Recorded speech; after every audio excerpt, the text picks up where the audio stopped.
Do you love beat 'em up so much that you could just explode? This time on Scrolling Down the Belt. Omae wa mou shindeiru. Nani?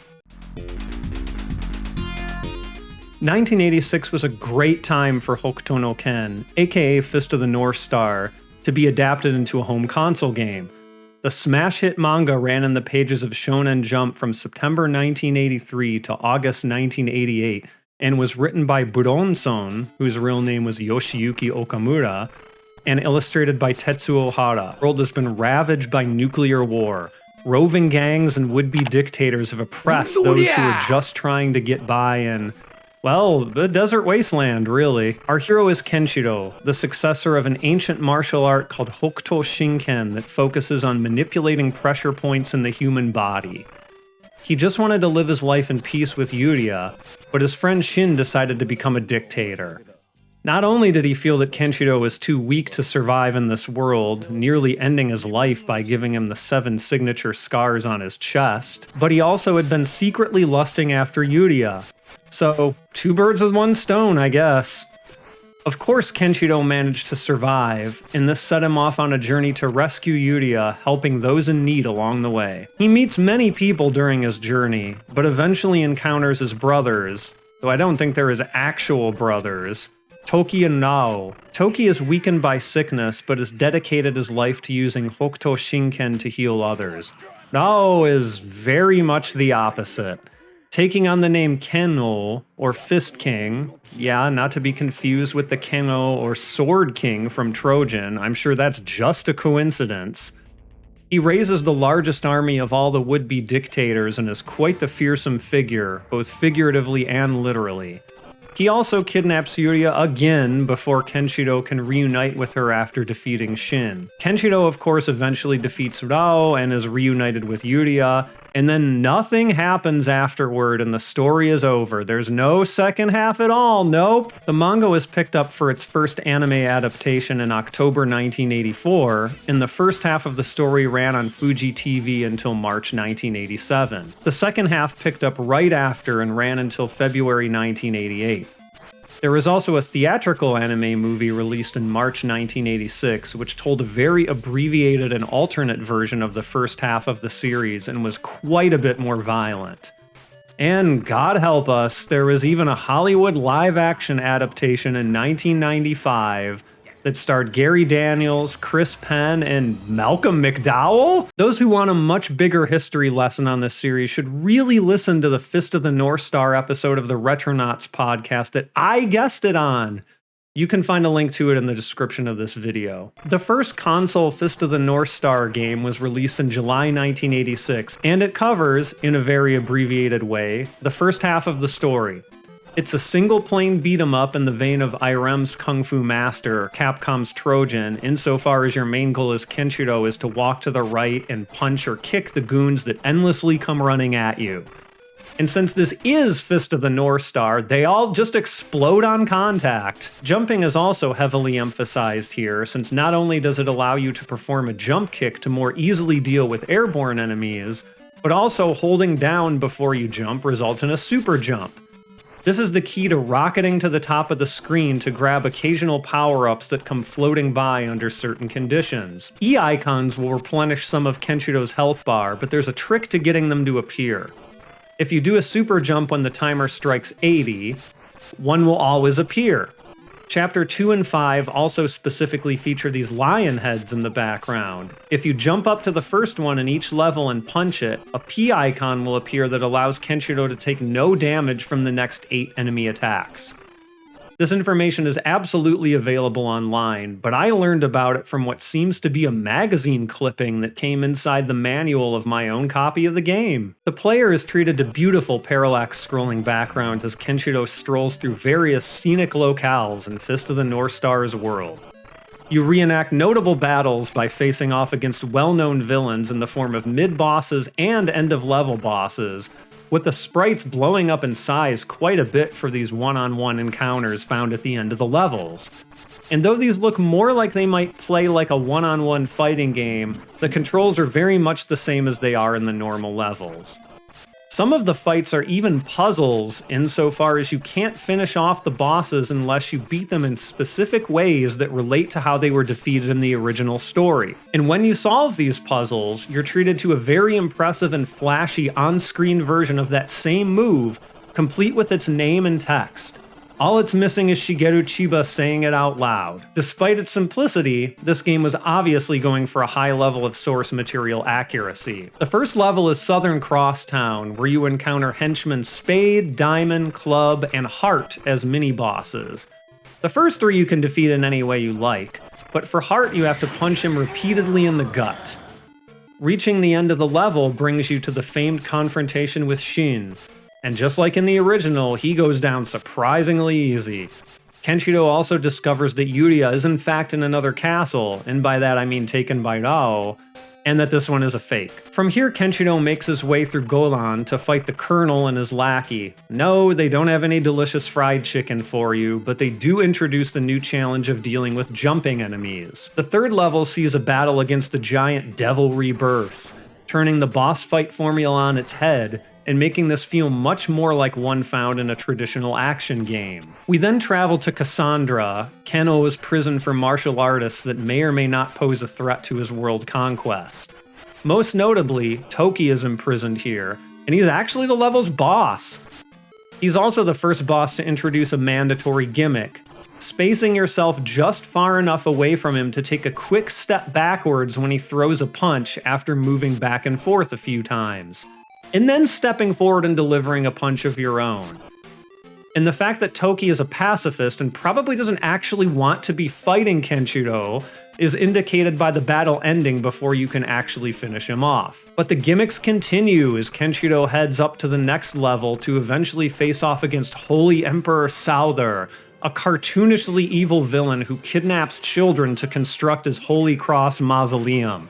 And since Souther's organs are in mirrored locations from where they are on the normal human body, Kenshiro's normal attacks just don't work on him. In the game, this means you have to hit him in the head, chest, abdomen, and legs in that order.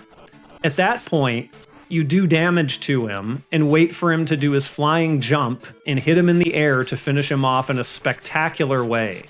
While this is probably the most memorable fight in this game, just as it was very memorable in the manga and TV show, there's really no way anyone would guess this, even if you're familiar with Souther's particular shtick.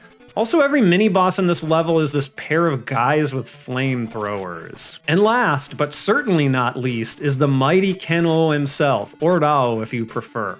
He certainly doesn't have the gimmicks of the last two bosses, but he's much more aggressive and is much slower to take damage. But once vanquished, he strikes his classic pose and says his classic line, "Waga shogai ni ippen no kui nashi," or something like, "I lived my life without a single regret."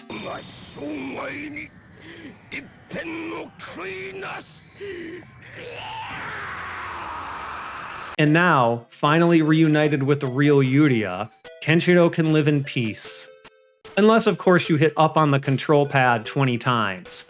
Because if you do, you're taken into a secret level 7, which is just a boss rush mode. By this I mean you now have to face every single one of the previous bosses, one after another, with no breaks or health replenishments. This is completely optional, but it's the only way you get to see the actual ending screen. On top of all this, Fist of the North Star also has a hilarious bug. Maybe it's a bug anyway?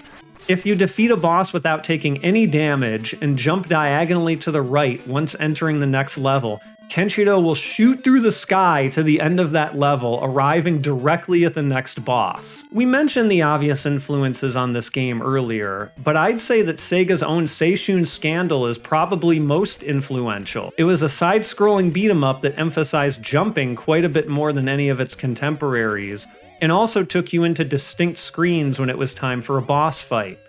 Perhaps Sega looked back on this title, and also on how the genre had evolved since, and out came Fist of the North Star. But before we move on, it's time for Crimes Committed by Sega. I understand that there's no way they could have fit every part of the first half of Fist of the North Star into this game, and cuts needed to be made. That's why many key characters simply don't appear. However, they practitioner of Nanto Suichoken, and my favorite character in the whole series, appears on the box but isn't featured in the game anywhere. I'm sad. And speaking of being sad, Fist of the North Star on the Mark III underwent quite a transformation when it went west to the Sega Master System. With the new title of Black Belt, it was turned into a martial arts movie, which were ever so popular in America at this point in time. Everyone got renamed, and most of the graphics and sound were reworked completely. Kenshiro is now Riki. God, I wish. Rao is Wang. No, not so much. And Yuria is Kyoko. Wait, is this really just a coincidence? Devil Rebirth was also changed into a sumo wrestler, but I kinda like the glow-up that the Colonel got. Woo! The story as told in the manual is very much a generic martial arts one, but it has one absolutely amazing sentence. Kyoko, your beautiful Japanese girlfriend, has gotten herself into a beautiful Japanese mess. Anyway, Black Belt otherwise plays identically. They even kept the enemies exploding, which really doesn't make much sense outside of the context of Fist of the North Star. The power-ups are much more plentiful here though, making this the easier version of the game to play by far. All being equal, the Fist of the North Star coat of paint does a lot more for me than this one does. And Black Belt also has maybe some of the most uninspired box art of all time. If you really want to play a more accessible version of the original game, fear not, you have options. Sega Ages 2500 Volume 11 on the PlayStation 2 was a complete remake of this game, which we may discuss in more depth some other time. However, it does also contain the original game on that disc.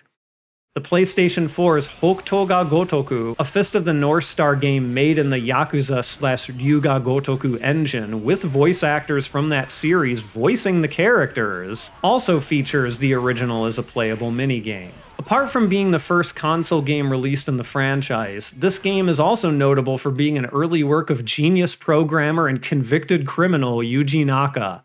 And this was long before he worked on Sonic the Hedgehog, which is what he's best known for. A January 1997 interview in Japanese published Sega Magazine between Naka and Naoto Oshima, the artist who designed Sonic himself, had some interesting conversations about this game. Oshima asked Naka if he'd chosen the task of working on Fist of the North Star himself, since back then it was common for game devs to help each other on projects when they finished their tasks on others.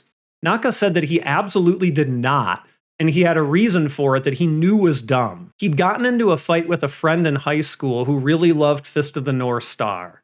That's it! Naka mentioned that he did the programming for all of the enemies, from the bosses down to the goons.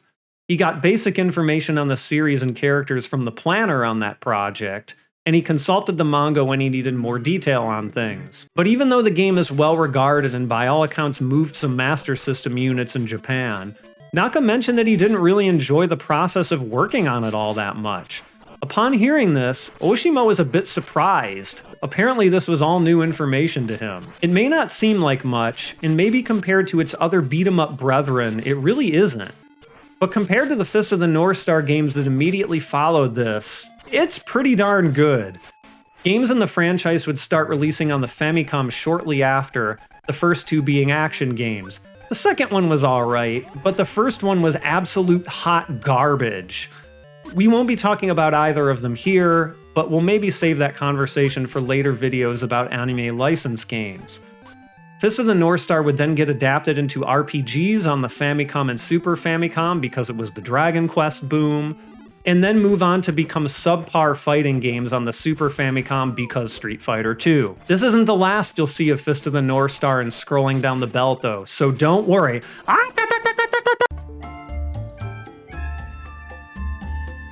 Next time on Scrolling Down the Belt. He's back, everyone! He's back! Oh wait, no one cares.